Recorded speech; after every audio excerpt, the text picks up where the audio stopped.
Hello and welcome to Decision NYC with Ben Max. I'm Ben Max, your host and executive editor of Gotham Gazette. The 2021 New York City election season is underway, and it's poised to be the most significant municipal election in decades. All of city government is on the ballot, and because so few incumbents are eligible to run for their current seats due to term limits, New Yorkers are electing many new office holders and the next roster of leadership for our city. There will be a new mayor of New York City elected in 2021, as well as a new city comptroller, new borough presidents, and many new city council members. And that's not all that's on the ballot. There are a number of incumbents eligible and seeking re-election, and there's a very crowded and competitive Manhattan district attorney race, and more. Party primaries are set for June, and the general election will culminate on November 2nd. This is the first full set of municipal elections that will feature both early voting and the new ranked choice voting system, which applies to party primaries and special elections only, and we'll do a separate show just on that. The city election cycle would be of enormous importance under more usual circumstances, but it's unfolding at a time of great crisis for our city, raising the stakes of the decisions that you, the voter, will make.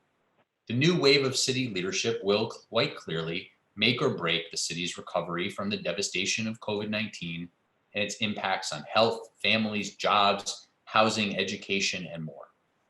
So we're pleased to bring you this new series of conversations with the candidates running for mayor of New York City, as well as for other offices. These one-on-one interviews will help you get to know the candidates better, learn about their backgrounds and platforms, and what their vision is for the future of the city. We hope this and other interviews will help you sort through your many choices and make an informed decision when it's time to vote. So today's interview, we're joined by Zoom by Zach Iscol, a Democratic candidate for mayor of New York City. Zach, thank you for being here. Thanks for joining me. Ben, thanks for having me. It's great to be here. It's great to see you in person. Love hearing your voice on the radio and the podcast, and it's great to be here. Thanks for having me. Thanks, Zach. Good to see you too. So give folks the broad overview of who you are, your background, where you come from before jumping into the race for mayor, and then we'll get into that race in a lot of detail. Yeah, great. So my name is Zach Iscol. I am new to politics. I am not new to public service. I am certainly not new to a crisis. I've been leading through various forms of crisis now for 2 decades. I led troops during some of the heaviest combat of the war in Iraq. When I came home, I started to lose more Marines to suicide than I did in combat. I ended up building a nonprofit that is now one of the leading providers of mental health care in the United States, called the Headstrong Project, to address suicidality amongst veterans. As I said, we're now one of the largest and leading providers of mental health care in the United States. I'm also a father. I have 4 wonderful children. I am a husband. I have an amazing wife. And most recently, I served as the deputy director at Javits Medical Center. I arrived there as a volunteer. At the time, it was empty beds. It didn't look like it was going to be successful. And I helped turn it around and lead it to becoming probably one of the only successful COVID field hospitals in the country, at least at this point, because it looks like we are on the verge of possibly needing additional COVID field hospitals. Say a little bit more about your military experience, your work since, in terms of what are you good at? What skills do you think you bring to this discussion of wanting to be the mayor of New York City? What are some of the skills, the traits, the characteristics that you think set you apart? Yeah. Number one is I care about the outcome. Throughout my life, I have really seen the failures of government and also the potential for government. And what I've been able to do in each one of these sort of unique experiences I've had, whether it was in combat, in complex counterinsurgency environments, leading to a suicide crisis, even leading to a climate crisis here when Hurricane Sandy hit this city. I ended up going out to the Rockaways and leading volunteer efforts out there. And then most recently at Javits Medical Center, also in my business career, I have an ability to rally people around a specific outcome. At Javits Medical Center, for example, we had almost 2.5 dozen federal, state, and city agencies working in that building. And when I arrived on scene, you could immediately see what the problem was. None of them were communicating. They were all working for different bosses outside the building. None of them were aligned on what the mission is. And I brought them all together and I said, can we just agree on what can we do here to be helpful? this is one of New York City's greatest times of need. What can we do in this building? Forget all the noise outside this building. Let's just focus on that outcome. What can we do? And it turned out that what we could do is we had to turn Javits into a COVID hospital. We had to get permission to treat COVID. We had to turn it into a COVID hospital. That meant, getting everything from pulse oximetry, oxygen in the building, building ICU capacity, building a pharmacy, getting doctors and nurses into the building. But having that ability to sort of focus on what's the outcome, what's the goal, and rallying people around that. I did that in Iraq. The first Marine I saw killed in Iraq was killed because the greatest military in the world, we went to war without armor on our Humvees. And what we had to do was, to keep the peace in one of the most violent parts of Iraq, we had to start working with tribal leaders, with religious leaders, with some people who had been insurgents. And we had to sort of focus on what's the outcome here? What is the thing that we have in common? In that case, it was keeping the peace. When I came home, I had a translator in Iraq named Aboud al-Kafaji, who I owed my life to. He became hunted by insurgents, as so many Iraqis and Afghans who served alongside us overseas. And the United States, largely because, we didn't want to let Muslims into this country because we were worried about terrorist attacks, we turned our back on these people who were helping us overseas. And I saw what was possible when somebody like Senator Ted Kennedy, Senator Arlen Specter, I ended up testifying before the United States Senate on behalf of translators and others who work alongside us. I saw what can happen when they, alongside with conservative religious groups and liberal humanitarian groups, work together to create a special immigrant visa that's now helped almost 100,000 people immigrate to this country. And I think that's the thing that we need to do here in this city, right? I've yet to find a New Yorker that doesn't agree on specific outcomes, right? There's no New Yorker that doesn't want to see better schools. There's no New Yorker that doesn't want to see us doing better by homeless people. There's no New Yorker that doesn't want to see us navigate through this pandemic, make sure people can get their jobs back, make sure people can keep our businesses open. But what's stopping us from doing that? It's the pettiness of our politics. It's the politics of small. And I think that requires a new type of leadership that's going to rise above that and bring the city together to solve these problems and not tear it apart. I think there'd probably be a lot of agreement with you from many about, the sort of pettiness of politics and perhaps, small thinking, tribal thinking, et cetera.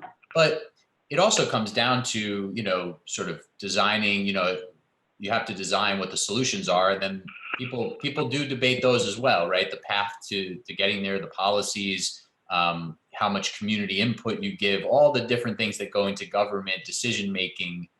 So talk a little bit about that. I mean, there are these outcomes that I think you aptly say most New Yorkers want to see: better schools, reducing homelessness, if not ending it, improving public housing, making the streets less congested, and so on and so on and so on.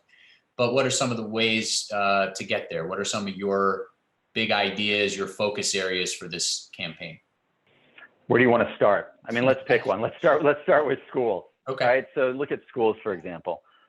We have a mayor who practices what I call the politics of small. Right. He makes these big promises, he fails to deliver, and then he needs to find somebody to blame. And most often the people that he's looking to blame are, the private sector, the business community, the real estate industry, you name it. Imagine if instead of looking for somebody to blame, he had ended up looking for people that could help solve him problems. I'll give you an example of that. What if now, I mean, how many months are we into this pandemic? 9 months now. When this films, it's going to be 10 months, maybe 11 months. Imagine if 10 months ago, if the mayor had reached out to the technology community, right, and said, we need to figure out a way of providing a world-class online education to 1 million school kids by September. Right? What if he had involved PBS in that, Nickelodeon in that, world-class gaming companies? I guarantee you in that amount of time they would have been able to figure it out. Or right now, when we're struggling to find safe places, right? Places that kids can go where they have access to the internet, where they have ventilation systems, where they could possibly have the supervision they need during the day. What if he had reached out to the real estate industry? I mean, God forbid he does that. Right? We have all this empty office space sitting around the city right now, especially in Midtown. What if he had reached out to that community and said, we need to convert that empty office space to classrooms and places for kids to go where they have access to internet, where they have ventilation, where they can do pod learning in a safe environment, right? Like, how much better off would our kids be? But he's not willing to do that. And I think if you look at any one of these problems the city's facing, you know, New York City spends $95 billion a year, maybe $90 billion a year. That is more than 48 out of 50 states. It's almost as much as the next, I think, 12, 15, maybe even 20 largest US cities combined. Right? It is inexcusable that we're not doing better on these problems. I mean, you know, in the intro, you talked a little bit about some of the problems of this year. You know, a lot of us are excited to move on from 2020. For a lot of New Yorkers, every year has been 2020. Absolutely. Right? We've had 1 out of 2 New Yorkers in the city, 1 out of 2 has spent a year in poverty in the last 4 years. 2019, we had more New Yorkers, including children, spending a night in a homeless shelter than any point in time in the city's history. Right? And so a city that spends $95 billion a year, how is that possible? And then that only begins to scratch the surface of the resources that are available in this town to address those problems. So what do you think's at the root there? What is the problem, other than at least the one that you've laid out so far in terms of, you know, the politics small? What else is at the root of the problem there? I mean, you know, the city's $90 billion, you know, give or take, operating budget. A huge amount of that goes into personnel and personnel costs. About 30 billion. Yep. Obviously, there's you know, there's huge programmatic costs and operational costs. But what do you think's at the root of that lack of effectiveness and the problems that the city has faced, and how much of that is because government hasn't figured out better ways to do it? I think there's a number of things at the root. I think number one, you know, and this is not sexy, but I think this is sort of the root of how you solve all these problems. I think number one, it starts with leadership that cares more about the real outcome and how that outcome affects people's lives than they do about the political outcome of just winning another election. I think that's where it starts. I think number two, in this information age, it is inexcusable that we do not have 100% government transparency and accountability. You look at homelessness, for example. The city spends something like $3 billion, more than $3 billion a year on homelessness. There's about 4,000 or 5,000 people that are street homeless, and about 77,000, 75,000, 80,000 people that are actually in the shelter system. We're spending $3 billion a year. That's twice the budget of the city of Phoenix, Arizona. That's a population of 1.6 million. Where's that money going? Like, in the information age, we should be able to know exactly where every single one of those dollars is being spent, and we should know what outcome it's going to, because a lot of it's going to special interests, a lot of it's going to waste, a lot of it's going to fraud, and it's not actually going to the outcomes that this city needs. I think on top of that, we need to completely reinvent city government. You know, we are now 20 years into the 21st century, and we have a city government that's stuck in the 1950s, maybe the 1990s, right? And so you look at, like, you know, we have these siloed government infrastructure. I have two sisters who are in the NYPD. Their father was Abu al-Kafaji, my translator in Iraq, who I owe my life to. And Abir and Shema, I am so proud of them, and they are my sisters. Abir, there's a homeless man who was down by the Staten Island ferry. He was in his 70s. She wanted to help. She's a police officer. She could not navigate the bureaucracy of the Department of Homeless Services, of DHS, to get this man help. She had to put him in her car, drive him to her precinct, sit him down with her precinct commander, and get him to navigate the bureaucracy. That tells me the bureaucracy is completely broken, right? Like, we need to sort of break apart this siloed infrastructure, task organize government at the local level to make sure it's delivering solutions for communities locally, and that the city's not working for itself. It's time that the city starts working for all of us. So I hear some interesting things, of course, about, you know, sort of leadership and vision and, you know, getting above the politics, not worrying about the election, reimagining how government functions, modernizing. Are there policies that you know you want to pursue? Are there, you know, do you want to build a lot more housing, for example, or are you, you know, someone with one of the people who has a philosophy more that we don't want to overbuild our, you know, our neighborhoods, and, you know, we just want to make sure that when new building comes in, you know, we have some affordable housing, et cetera, but we're not looking for a massive building program. You know, are there certain things you can identify for people that sort of help them get a sense of the policies that you'd want to institute? Yeah, I mean, there's no end to sort of specifics on policy. I think when it comes to housing in particular, Yeah, let's talk housing. I think one of the things that's missing from that conversation is what's the goal, right? Right now, like nobody in this city should spend a third or 50% of their monthly income on rent, right? There should be a goal of that you're not spending more than 25% tops on your rent. And then you can look at like citywide, how much inventory do we need? What's the vacancy rates we're driving at? How much additional housing stock? Do we need to go use vouchers? Do we need to rezone neighborhoods? Then you can start to look at the tactics. But if you start with the tactics and you don't have a goal, you have nothing to organize people around. You have nothing that you can sort of agree upon, right? And so you start at that goal, and that's how you break through that political noise. I think also like one of the big things that I am so concerned about with this city that nobody is talking about is mental health. You know, one of the best parts about running for mayor is you get to meet with people all over the city. You get to talk to people all over the city. It is also one of the most heartbreaking. You know, all over New York, you have people who, you know, they've lost their jobs. You've had 500,600,000 New Yorkers who've lost their jobs. You have, you know, we lost a third of our small businesses, in danger of losing half of our restaurants. You have people that are on the verge. We have 1 million New Yorkers possibly that are on the verge of homelessness. You have food lines that are going 2-3 block longer every week. And when you talk to people around the city, one thing that I keep hearing again and again and again is that they can't sleep at night. I hear it from so many New Yorkers that they can't sleep at night. I remember when I came home from war, I couldn't sleep at night, right? I had anxiety, I had post-traumatic stress, I had massive amounts of survivor's guilt. And I think while we're sort of almost, you know, while we're making it through this one pandemic, COVID, we are in the middle, the beginning, the nascent stage, the middle of another pandemic, which is one of mental health. You know, we've lost 30,000 New Yorkers to COVID, which, to put that in perspective, that means we've lost a greater percentage of New Yorkers to this disease than we've lost a percentage of troops who have served in Iraq and Afghanistan over the last 19 years. I personally have lost more Marines to suicide than I did in combat, and I was in one of the heaviest hit battalions of the Iraq War. And I think we need to start doing things now to make sure that we never say we've lost more New Yorkers to pandemic-related suicide than we did to COVID itself. What do you think needs to be done? So there's sort of a number of things that need to be done. Number one is we need to look at the moment of crisis, right? You need to make sure that people have access to the care that they need. That's what we did at Headstrong, right? We made sure that everybody had access to bureaucracy-free, world-class, cost-free mental health care. But you also need to do things to make sure people never get to that moment of crisis, right? That is things like, you know, making sure people have access to outdoor space. That is things like making sure people are trained and have the knowledge and the familiarity with mental health, so they know that when they're having anxiety and they can't sleep at night, they need to do something about that, right? It's about making sure people know and that they have access to be able to work out, that they can eat healthy. Those are huge drivers of mental health.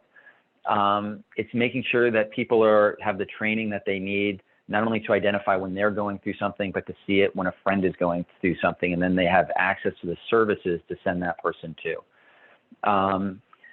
And I think a lot of that also just starts with conversations. And the city government provides a roadmap on that, provides funding, provides public-private partnerships. Do you have a sense, you know, if you're mayor at the start of 2022, or let's say you were mayor tomorrow, you know, do you have a sense of what's the role of city government in all that?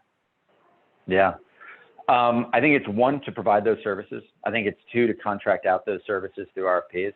And I think number three, it's as a convener, right? I mean, there's things that the city could be doing to convene experts around this subject, right? Providing people access to, even if you can't get mental health care from a therapist, providing access to apps that enable people to meditate and do mind-body techniques that maybe preventing them from getting to that moment of crisis, right? Government has this unbelievable ability to create those public-private partnerships that can do that.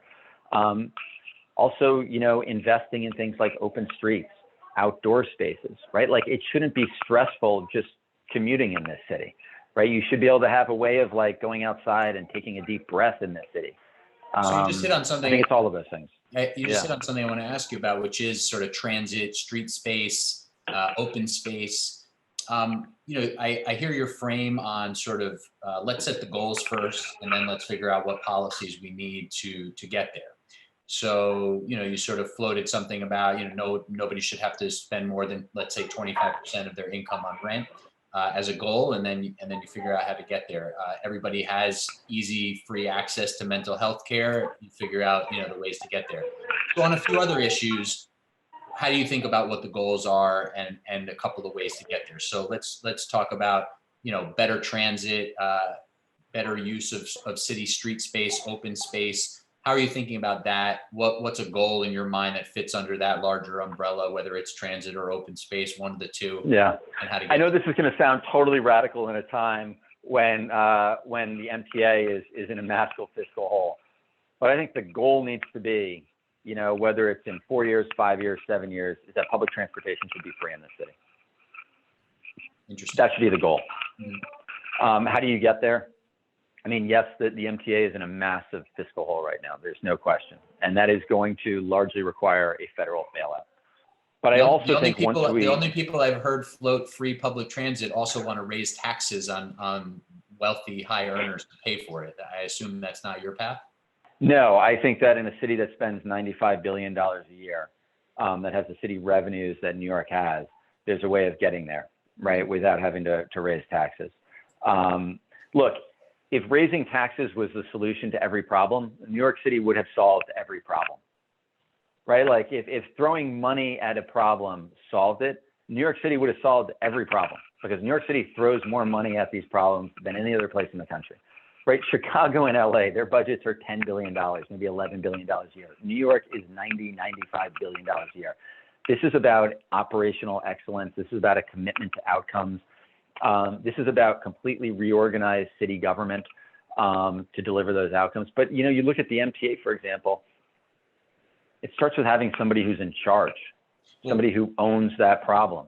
And we should note that it's really a state, more of a state-run authority than a city, but the mayor has significant, input and influence and budgetary contributions from the city coffers, board members and such. But it's, right. a little more of a gubernatorial responsibility than mayoral. But I think a lot of people have been looking for more mayoral ownership there too. You mentioned the idea of sort of opening up more street space and opening up space for people to be able to get outside and exercise and move around. Does that also translate? Are you someone who wants to see, a lot fewer cars on the streets and better bus networks and bike networks, or is that not? 100%. 100%. Okay. 100%. So you're sort of in the camp of let's sort of at least semi-radically reimagine our street use in the city. I think, look, we're 20 years into the 21st century. It's about time that we evolve 21st century models of transportation, and even ones that were started in the 1880s, 1890s, bicycles, right? Even though bicycles are now getting, more efficient through batteries and electric cycles.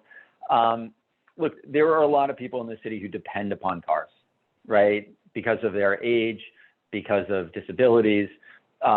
We need to be thinking about them too, right? But I don't think that those two things are exclusive. I think we can design a city that works for both. What are the goals on policing and public safety? How are you thinking about both making sure the city is safe and also making sure that policing is done, fairly, justly? Yeah. So I think number one, there's a real need for accountability. I think, again, this extends throughout city government. In the Marine Corps, when I was in the Marines, if I lost a rifle, or if one of my Marines lost a rifle, I could have been 500 miles away. That was the end of my career. This summer, there was an Amtrak that sank off the coast of California. 9 Marines drowned. 2 months ago, the Marine Corps fired the battalion commander who was in charge of that unit. He's 6 levels up the chain of command. He probably had nothing to do with whether the screws were tight on that Amtrak or not. That Marine probably can't sleep at night knowing that 9 of his Marines drowned, but the Marine Corps fired him. He's also the son of a legendary 2-star general. It doesn't matter. That level of accountability, when the Marine Corps fired him, they sent a message to every single commander in the Marine Corps that the lives of Marines matter. Right. And I guarantee you every colonel in the Marine Corps right now is making sure that their Amtraks are not going to sink. Right. That saves lives in an organization that is responsible for protecting lives. That extends to both reducing, keeping crime down, but also the sort of justice, civil rights angle of it. Is it that you'd want to raise accountability on all of that, or what were you specifically referring to one part of it? Yeah, specifically with in terms of government reform and police reform, yeah, we need more accountability within government. I think in terms of public safety, we need to completely reimagine what it means to create public safety. We often look at this moment of combustion, right? We look at something like the tragic death of Eric Garner, right? And we look at, and then we start debating like whether or not chokehold should be illegal or not, right? We never ask the question as to like how somebody like Daniel Pantaleo is still on the police force in the first place. We never ask the question as why is it illegal for somebody to sell loose cigarettes? We never ask the question as to why somebody needs to sell loose cigarettes to provide for their family, right? We need to start getting, when you would get hit by a roadside bomb or you get an ambush in Iraq, you always try and get to the left of the blast in your analysis. You try and go as far back in time to understand what could have been done from preventing that from occurring in the first place. And I think when we start looking at public safety, we need to completely reimagine what that means. It means having programs that do early childhood interventions to make sure families have the support that they need from the start. It needs to be reimagining things like public housing, not just a place for people to live, but turning it into a great place to raise a family and grow up in. It means investing in programs like Adam Brownsville. They've got a great group that's part of the city's crisis management system called Brownsville In, Violence Out. These are, largely middle-aged men. Some of them were in gangs back in the day. Some of them were incarcerated. But now they are absolutely 100% committed to making sure young people don't make some of the same mistakes they do. And when you go around these communities with some of these guys, they knew who everybody is in that community. They know who's struggling. They know whose parents are having issues. They know who's doing well in school and who's not. They know who's carrying guns. They know who's in danger of using drugs. And one of the problems is when you talk to some of these guys, the city has not armed them with anything other than a conversation. Right? If they identify a kid that needs help, what do? They have no place to send them. There's no after-school program. There's no drug treatment program. There's no jobs program. Public safety is about all of those things. And so we need to start forcing government to start working at that local level to start preventing crimes from occurring in the first place. We just have a little over a minute left, so just a couple last quick things, and obviously plenty more conversation to come in this election cycle. But say a little bit more. You want to replace Mayor de Blasio. You've been critical of him, obviously, in this conversation and others. If you had to give him a letter grade for his tenure, what would it be? And just say a tiny bit more about what your assessment of him is. I'd give him an F. Look at the state of the city. Look at the things that he committed to do when he came in. And I mean, a lot of us forget, but like back in January, before the pandemic, his state of the city, do you remember what the title was? It was Save Our City. Save Our City, yeah, absolutely. We're just in our last few seconds. Before the pandemic. So the last question I have for you is, do you have a role model in politics, or I guess even outside of politics, past or present, somebody you would name as someone you look up to and you're trying to emulate? There's so many, but in particular, I think often about, and I mentioned this earlier in our conversation about having survivor's guilt. Better Marines than me didn't make it home from Iraq and Afghanistan. And I wake up every day trying to make them proud. And living my life in a way that would give meaning to their sacrifice. I do it in the way that I'm trying to raise my kids because they weren't able to have kids. I do it in the way that my wife and I, our relationship, because they weren't able to get married, and to continue my service because I know many of them, that's what they would be doing. Well, thank you, Zach Iscol, for the conversation and for that closing thought. And we will talk more soon. Appreciate you joining me today. Thank you so much. It's great to be here, and it's great to see you on Zoom. Thanks for the time. And thank you for watching Decision NYC with Ben Max. Key decisions for New York City voters are coming up in June and the fall. There's a lot on the line for all of us and the future of this city. I hope this conversation was helpful. I'm Ben Max. See you next time.